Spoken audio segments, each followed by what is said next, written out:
Namaskar and welcome everyone to my channel Tourism Insights. I am Dr. Krishna Tiwari and today we are going to study destination management, marketing and employment. Destination management पढ़ने से पहले destination क्या है ये जानते हैं. Simple word में all the destinations are place. मतलब country, village, city, provinces, other places. तो जो भी places हैं वो destination हैं. बट एक कंट्री के भीतर mini cities, town, villages and other places होते हैं. तो क्या हर एक कंट्री, विलेज एंड टाउन में टूरिस्ट विजिट करते हैं? नहीं करते, क्योंकि टूरिस्ट डेस्टिनेशन बनने के लिए उसमें कुछ अट्रैक्शन होना चाहिए और स्पेसिफिक फैसिलिटीज की नीड होती है, लाइक एकोमोडेशन एंड ट्रांसपोर्टेशन. और उस डेस्टिनेशन को नॉलेज में लाने के लिए प्लान्ड वे में मार्केटिंग की भी नीड होती है, तब वो टूरिस्ट डेस्टिनेशन बन के रेडी होता है.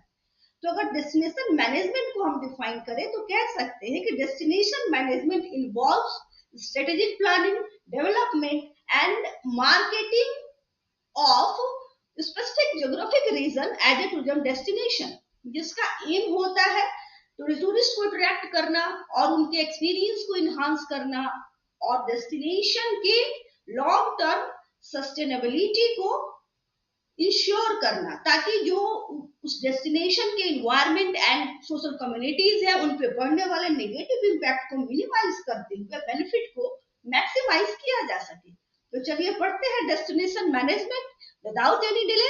Let's begin. एम्प्लॉयमेंट. तो डेस्टिनेशन क्या है इसको एक बार ब्रीफली समझ लेते हैं. टूरिज्म प्रोडक्ट एंड सर्विसेज में हम लोगों ने पढ़ा था कि tourism product core and supplementary services से मिलकर बना होता है. कोर में अट्रैक्शंस आते हैं जो कि नेचुरल, मैन मेड, कल्चरल कुछ भी हो सकता है. ठीक है, तो किसी भी प्लेस पे अगर अट्रैक्शंस है तो वो वहां टूरिस्ट जाएंगे. सो दैट्स व्हाई ये अट्रैक्शंस डेस्टिनेशन को बनाते हैं. और इस डेस्टिनेशन पे पहुंचने के लिए और पहुंचने के बाद डिफरेंट काइंड की सर्विसेज एंड फैसिलिटीज की उनको नीड होती है, वो सप्लीमेंट्री सर्विसेज कहलाती है. तो किसी भी प्लेस को एज ए डेस्टिनेशन डेवलप करने के लिए अट्रैक्शंस एंड डिफरेंट काइंड के फैसिलिटीज एंड सर्विसेज की अवेलेबिलिटी मस्ट होता है, जिसे कि आप लोग टूरिज्म प्रोडक्ट एंड सर्विसेज में जाके डिटेल में पढ़ सकते हैं. लिंक मैंने डिस्क्रिप्शन में दे दिया है. ठीक है, तो एक इसी बेसिस पे एक माइन्यूट डिफरेंट होता है प्लेस एंड डेस्टिनेशन में. प्लेस क्या है कि एक यूनिक ज्योग्राफिकल एंटिटी होती है जिसकी एक स्पेसिफिक बाउंड्री होती है. ठीक है, अभी वो डेस्टिनेशन नहीं है. अगर उसी प्लेस पे अट्रैक्शंस हो जाए कुछ और एकोमोडेशन एंड एक्सेसिबिलिटी अवेलेबल हो जाए तो वो प्लेस डेस्टिनेशन बन सकता है. टूरिज्म के 5 कंपोनेंट होते हैं. हम लोग टूरिज्म सिस्टम एंड कंपोनेंट में पढ़ चुके हैं, उसका भी लिंक मैंने डिस्क्रिप्शन में दिया है, देख सकते हैं आप. तो ये 5 कंपोनेंट है: attraction, accessibility, accommodation, amenities and activities. ये पांचों जो है मिलके वर्क करते हैं कोऑर्डिनेशन के साथ डेस्टिनेशन के डेवलपमेंट के लिए. तो किसी भी प्लेस को एज ए डेस्टिनेशन डेवलप करने के लिए, जिसमें कि टूरिस्ट फॉल हो, उसका मोस्ट अट्रैक्टिव एंड डिमांडिंग हो, तो एज ए डेस्टिनेशन डेवलप करने के लिए इन 5 कंपोनेंट का एक साथ मिलकर कोऑर्डिनेशन के साथ वर्क करना मस्ट होता है, तभी कोई place as a destination develop हो सकता है. ठीक है, तो अगर डिफाइन किया जाए टूरिज्म डेस्टिनेशन को तो हम कह सकते हैं कि कोई भी प्लेस डेस्टिनेशन हो सकता है अगर उस पर एकोमोडेशन एंड एक्सेसिबिलिटी के इंफ्रास्ट्रक्चर हो, वहां की जो लोकल पॉपुलेशन है वो सपोर्टिव हो और वहां पे man made and natural attractions हो और एडिक्वेट नंबर्स में जो विजिटर्स है वो उनके नोन में हो, उनकी जानकारी में हो, तब वो प्लेस जो है एज ए जस्टिफाई होता है एज अ टूरिज्म डेस्टिनेशन, उसको एक आइडेंटिटी मिलती है. ठीक है, तो concept of a tourism destination के जो कॉन्सेप्ट है तो ये समय टाइम टू टाइम चेंज होते रहे हैं. ट्रेडिशनल कॉन्सेप्ट में ये कहलाता है कि कोई वो प्लेस जहाँ टूरिस्ट अपना हॉलिडे बिताने जाते हैं, इंजॉयमेंट के लिए हॉलिडे स्पेंड करते हैं डिफरेंट मोटो से, वो प्लेस जो है वो डेस्टिनेशन कहलाता है जिसमें बेसिक इंफ्रास्ट्रक्चर अवेलेबल हो. बट बाद में ये कंसेप्ट चेंज हुआ और कंटेम्परेरी या प्रेजेंट टाइम के कंसेप्ट को देखें तो ये कंसेप्ट 2 तरह के होते हैं. पहले विजिटर पर्सपेक्टिव. विजिटर डिसाइड करता है, चूज करता है अपने प्लेस को.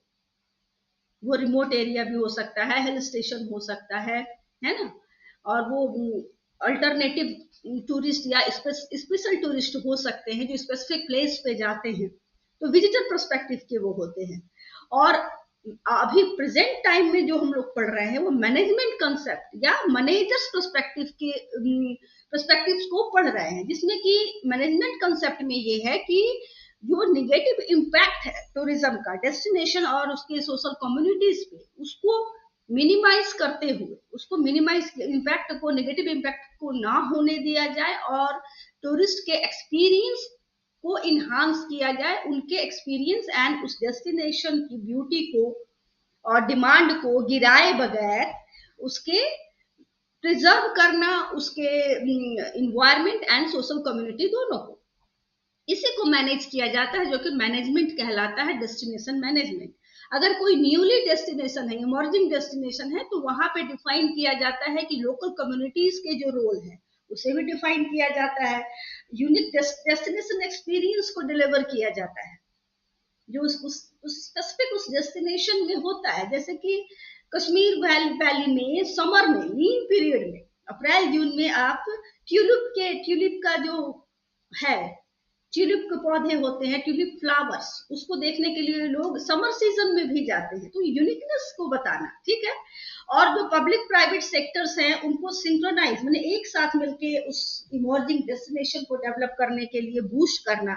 और जो कॉन्फ्लिक्ट होते हैं, स्टेक होल्डर्स क्या है, वेरियस स्टेक होल्डर्स जो टूरिज्म इंडस्ट्री में वर्क करते हैं उसके डेवलपमेंट के लिए, जो 5 कंपोनेंट के जो हैं, जैसे कि एक्सेसिबिलिटी, ट्रांसपोर्टेशन डिपार्टमेंट अलग है, उसमें वर्क कर रहे हैं लोग, एकोमोडेशन में, होटल वगैरह में जो काम कर रहे हैं, डिफरेंट एजेंसीज होती है गवर्नमेंट एंड प्राइवेट सेक्टर की, है ना। इनके बीच कॉन्फ्लिक्ट को रोकना और उसे मैनेज करना, ताकि डेवलपमेंट जो है स्मूथली हो पाए, और टूरिस्ट के बिहेवियर को मॉडिफाई करना, ताकि जो नेगेटिव इम्पैक्ट को, जो सस्टेनेबिलिटी को वो समझे, और पॉल्यूशन एंड लिटर और अदर जो नेगेटिव इम्पैक्ट है वो ना पड़े डेस्टिनेशन पे। तो ये हमारा कंटेम्परेरी कंसेप्ट है, जिसको लेके प्रेजेंट टाइम में हम लोग चल रहे हैं। को आगे देखते हैं। जैसा कि हम जानते हैं कि कैरेक्टरिस्टिक टूरिस्ट का जो कैरेक्टर है टूरिज्म का, वो इंटेंजिबल है, नेचर में इंटेंजिबल होता है। दैट्स वाई उसके किसी भी अट्रैक्शंस को हम एक प्लेस से दूसरे प्लेस पे नहीं ले नहीं जा सकते। दैट्स वाई हमें सीजनलिटी के प्रॉब्लम को फेस करना पड़ता है। दैट्स वाई उसे मैनेजमेंट की नीड होती है। इसीलिए peak season and lean season, 2 season हमें टूरिज्म में देखने को मिलती है। जबकि pleasant weather condition and favourable weather condition हो तो वो पीक सीजन होता है, सबसे ज्यादा टूरिस्ट फुटफॉल हमें देखने को मिलता है।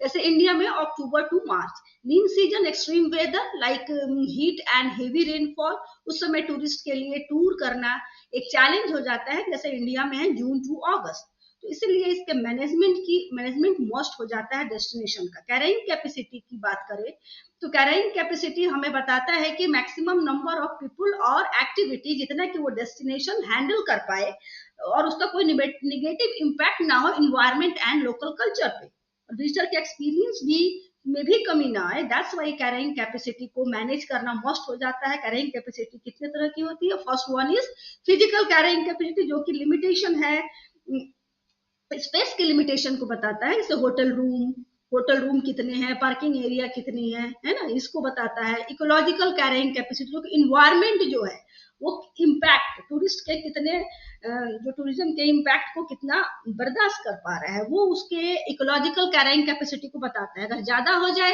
तो पॉल्यूशन, इकोलॉजिकल डिफॉरेस्टेशन, लैंडस्लाइडिंग, है ना, ये सारा कुछ हमें वाइल्ड लाइफ का डिप्रेशन का ह्रास, ये सब देखने को हमें मिलता है। एग्जाम्पल के लिए जैसे हिमालय में हमें डिफॉरेस्टेशन, लैंडस्लाइडिंग, और जो 4 धाम है, केदारनाथ, बद्रीनाथ, यमुनोत्री, गंगोत्री, इनके पास जो हिल स्टेशन है, शिमला, मसूरी, लद्दाख, यहाँ पे हमें वैक्यूलर पॉल्यूशन यानी कि व्हीकल से, गाड़ियों से जो धुआं निकलती है वो पॉल्यूशन वो फेस कर रहा है। गोवा जो है लिटरिंग के पॉल्यूशन को फेस कर रहा है, जो बीचेस में गंदगी टूरिस्ट बहा देते हैं। That's why. और सोशल कैरिंग कैपेसिटी की बात करें तो इसमें सोशल इम्पैक्ट, सोसाइटी पे कोई निगेटिव इम्पैक्ट ना पड़े उतना तक की कैपेसिटी टूरिस्ट उस डेस्टिनेशन की होती है। अदरवाइज हमें उनके आइडेंटिटी, उनके कस्टम, कल्चर के ऊपर प्रॉब्लम आती है, उनके आइडेंटिटी की प्रॉब्लम आ जाती है, एक कल्चरेशन से और कमर्शलाइजेशन कल्चर कस्टम्स का होने लगता है। और इकोनॉमिक कैरिंग कैपेसिटी की बात करें तो उसके इकोनॉमी पे क्या इफेक्ट करता है, इकोनॉमी पे टूरिज्म का जो इफेक्ट होता है। एग्जाम्पल के लिए कह सकते हैं कि जो बहुत ही जो छोटे आइलैंड या विलेज है वहां पे बहुत भारी संख्या में टूरिस्ट नहीं आते, बट दैट्स वाई जो लीन पीरियड होता है या कि पॉलिटिकल इंस्टेबिलिटी या ग्लोबल क्राइसिस का टाइम होता है, लाइक पेंडेमिक कोविड-19, उस समय इनको ये जो प्लेसेस है इनको इकोनॉमिक डाउनटर्न को फेस करना पड़ता है। तो दैट्स वाई कैरिंग कैपेसिटी का मैनेजमेंट मोस्ट हो जाता है, क्योंकि इसको मैनेज किए बगैर जो डेस्टिनेशन है वो अपने अट्रैक्टिवनेस को होने लगता है और फ्यूचर टूरिस्ट यहाँ पे विजिटर्स नहीं आते। तो इसके लिए क्या कर सकते हैं, रेगुलेटिंग विजिटर नंबर, लिमिट कर दिया जाता है विजिटर के नंबर को ड्यूरिंग पीक सीजन कि इतने ही विजिटर्स को हम एक्सेप्ट करेंगे। डेस्टिनेशन जो पॉपुलर होते हैं वो लिमिट कर देते हैं। और promoting off season tourism, off season के जो टूरिस्ट अट्रैक्शन है उसको प्रमोट करके हम स्प्रेड कर सकते हैं विजिटर्स के नंबर्स को, है ना, और रिसोर्सेस पे इसके प्रेशर को खत्म कर सकते हैं। इंफ्रास्ट्रक्चर में improvement, transportation, accommodation, waste management, water management, ये सब करके हम उसको हैंडल कर सकते हैं उसके क्राउड को। एंड लोकल रिसोर्सेस को कॉम्प्रोमाइज भी हमें नहीं करना पड़ता है। कम्युनिटी इन्वॉल्वमेंट, जो लोकल से उनको इन्वॉल्व किया जाए अपने डिसीजन में, अपने डेवलपमेंट में, ताकि उनकी जो नीड है उनके कंसर्न को ध्यान में रखते हुए ताकि local culture, social cultural disruption ना हो। एजुकेशनल अवेयरनेस, टूरिस्ट को एजुकेट किया जाए सस्टेनेबल डेवलपमेंट के लिए ताकि वो रिस्पेक्टेबल रिस्पॉन्सिबल टूर करे, किसी भी तरह का निगेटिव इम्पैक्ट ना डाले इन्वायरमेंट पे एंड नेचुरल ब्यूटी पे। ठीक है, मार्केटिंग स्ट्रेटेजी बेस्ड होता है सीजनलिटी एंड कैपेसिटी पे, क्योंकि सीजनलिटी एंड कैपेसिटी पे हम क्यों बेस्ड करते हैं, ताकि हम peak season and off season दोनों को ही मैनेज कर पाए और ऑल ईयर टूरिस्ट को अट्रैक्ट कर पाए without compromising with our local environment, damaging our local environment, हमारे जो भी एक्सपीरियंस को कंप्रोमाइज नहीं करना पड़ता है। ठीक है, दैट्स वाई हमें ये मैनेजमेंट मार्केटिंग स्ट्रेटेजी को बनाना पड़ता है। तो पीक सीजन में जो होता है, जो यूनिक एक्सपीरियंस है किसी भी डेस्टिनेशन को, उसको हाईलाइट किया जाता है। Promote through relevant channel, channel मतलब कि जो भी प्लेटफॉर्म को टूरिस्ट यूज कर रहे हैं किसी भी डेस्टिनेशन को सर्च करने के लिए, उसके थ्रू प्रमोट करना, उस पर वीडियोज एंड फोटोज डाल के। एक्सपेक्टेशन यानी कि उनको मैनेज एक्सपेक्टेशन का मतलब है कि उनको एडवांस बुकिंग दी जाए, एकोमोडेशन की, ट्रांसपोर्टेशन की, वो एडवांस बुकिंग करे, उसके लिए उन्हें इनकरेज किया जाए ताकि हम हैंडल कर पाए उनके क्राउड को। और डायनेमिक प्रिंसिपल यानी कि डिमांड, एकोमोडेशन को, अट्रैक्शन को, उसके डिमांड को के अकॉर्डिंग प्राइस को डिस्ट्रीब्यूट करना डिफरेंट सेगमेंट में, ताकि उनके ऊपर प्राइस लोड ना आए, क्योंकि जब ओवर क्राउडेड हो जाता है तो प्राइसेस भी हाई हो जाती है, क्योंकि हमें artificial village and tented house बनाने पड़ते हैं। दैट्स वाई हमें एडजस्ट करना पड़ता है प्राइस के, एकोमोडेशन एंड अदर सेगमेंट के प्राइस को। और सफिशिएंट इंफ्रास्ट्रक्चर को इंश्योर करना, accommodation, transportation, littering and waste management, इन सभी को हैंडल करके हम टूरिस्ट के नंबर को हैंडल कर पाते हैं। लीन सीजन में किया जाए तो देखा जाए तो हाईलाइट अल्टरनेटिव अट्रैक्शंस जो होते हैं, एम्फेसाइज किया जाना चाहिए अट्रैक्टिव एक्सपीरियंस में, जैसे कि कल्चरल इवेंट, इंडोर अट्रैक्टिव जो अट्रैक्शंस हैं, वेलनेस रिट्रीट्स हैं, उनको हाईलाइट किया जाए।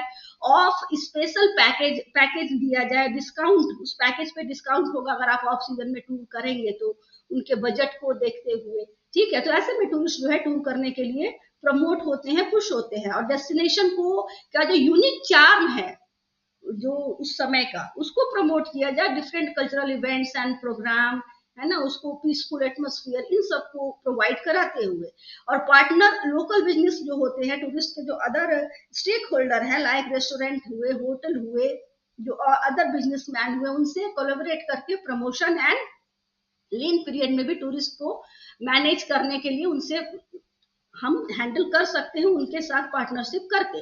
Off season event and festival को हम ऑफर कर सकते हैं, डिफरेंट डेवलप कर सकते हैं। जैसे कि इंडिया में 12 ईयर फेस्टिवल एंड फेयर्स आपको देखने को मिलता है, फूड फेस्टिवल, मैंगो फेस्टिवल है ना, काइट फेस्टिवल और इंटरनेशनल फ्लावर फेस्टिवल। तो ये सब म्यूजिक कंसर्ट होते हैं, डिफरेंट काइंड के स्पोर्ट इवेंट्स होते हैं। तो इस समय हम मैनेज कर सकते हैं, टूरिस्ट को अट्रैक्ट कर सकते हैं। और कंटेंट मार्केटिंग यानी कि डिफरेंट तरह के ब्लॉग पोस्ट करना, वीडियोस बनाना, है ना, और उसके अलावा उस डेस्टिनेशन को आप शोकेस कर सकते हैं, खुद उस पर विजिट करिए और वीडियो डालिए, तो टूरिस्ट जो है ऑफ सीजन में भी टूर करने के लिए इनकरेज होते हैं। इंफ्रास्ट्रक्चर को स्पेशली उस पर इन्वेस्ट करना चाहिए, एकोमोडेशन, एमिनिटीज, डिफरेंट काइंड के एमिनिटीज को बढ़ाइए, एक्टिविटीज, गेम्स के फैसिलिटीज, इंडोर फैसिलिटीज को बढ़ा के हम टूरिस्ट को अट्रैक्ट कर सकते हैं। कैपेसिटी को मैनेज करने के लिए वही जो मैंने पहले बताया, विजिटर नंबर्स को एनालिसिस करके उनके ट्रेंड को देखते हुए उसकी कैपेसिटी को मैनेज किया जा सकता है। रिस्पॉन्सिबल टूरिज्म प्रैक्टिस यानी कि टूरिस्ट को एजुकेट करके कि वो सस्टेनेबल डेवलपमेंट पे या रिस्पॉन्सिबल टूर करे, और डेस्टिनेशन को लोअर कैरिंग कैपेसिटी को प्रमोट, यानी कि जो लेस नोन प्लेसेस हैं, जो कि बहुत ज्यादा फेमस नहीं है, उनके वहां पे टूरिस्ट को अट्रैक्ट करना, तो उससे डिस्ट्रीब्यूट किया जाता है, उनके नंबर को किया जा सकता है। फॉर एग्जांपल मॉलुंग एक मेघालय का जगह है जो कि वर्ल्ड का क्लीनेस्ट विलेज है, जो सस्टेनेबल डेवलपमेंट यहाँ हो सकता है। इसी तरह गोकर्ण कर्नाटका में है, जो कि beach tourism, Om beach and Kudle beach यहाँ का बहुत ही अट्रैक्टिव बीचेस है, जो गोवा के टूरिस्ट को आप यहाँ भेज सकते हैं। और सस्टेनेबल टूरिज्म डेवलपमेंट में इन्वेस्ट कीजिए ताकि नेगेटिव इम्पैक्ट को मिनिमाइज किया जा सके, और लॉन्गर स्टे को आप इंकरेज कर सकते हैं। एक सर्किट और पैकेज देखिए कि आप एक साथ एक सर्किट बनाइए कि आप एक साथ, जैसे कि जयपुर, दिल्ली, गुजरात ऐसे है ना, मुंबई, तो एक सर्किट में टूर को डिफरेंट जगहों पे स्टे करते हुए एक साथ 4 प्लेसेस को आप उस तरह पैकेज टूर दे सकते हैं, तो उसको डिस्ट्रीब्यूट किया जा सकता है। ठीक है। और diversity tourism, product, different kind के tourism product like man made, है ना, सिम्बायोटिक, इवेंट बेस्ड, तो इस तरह डिफरेंट टूरिस्ट प्रोडक्ट को आप हाईलाइट करके अपने जो प्रेशर है, जो कंसंट्रेशन है वन प्लेस पे टूरिस्ट को, उसको कैरिंग कैपेसिटी के अकॉर्डिंग कर सकते हैं। एम्प्लॉयमेंट की बात करें तो seasonality in tourism significantly impact on employment, क्योंकि सीजन के अकॉर्डिंग टूरिस्ट आते हैं, तो लीन सीजन में अनएम्प्लॉयमेंट को झेलना पड़ता है जो भी टूरिस्ट इंडस्ट्री से जुड़े हुए लोग हैं। इवन जो सेल्फ एम्प्लॉयड है वो भी आइडल होते हैं, लीन सीजन में उन्हें डिफरेंट सेक्टर में जॉब ढूंढना पड़ता है। तो इसको आप जो लीन सीजन में जो एक्टिविटीज हैं, जैसे डिफरेंट टाइप के कल्चरल इवेंट्स, इंडोर गेम्स को प्रमोट करके, एमिनिटीज को बढ़ा के, है ना, तो और उनको स्पेशल ट्रेनिंग दे के जो आपके जो वर्कर है, एम्प्लॉय है, आप एम्प्लॉयमेंट को भी मैनेज किया जा सकता है। That's all for today. I hope आप लोग को समझ में आया होगा। Please write down in the comment box अगर कुछ भी समझ में नहीं आया हो तो। और रिक्वेस्ट है मेरी कि do subscribe, like and share, ताकि मैं आगे भी वीडियोस बना सकूं। Thank you so much. See you in the next video with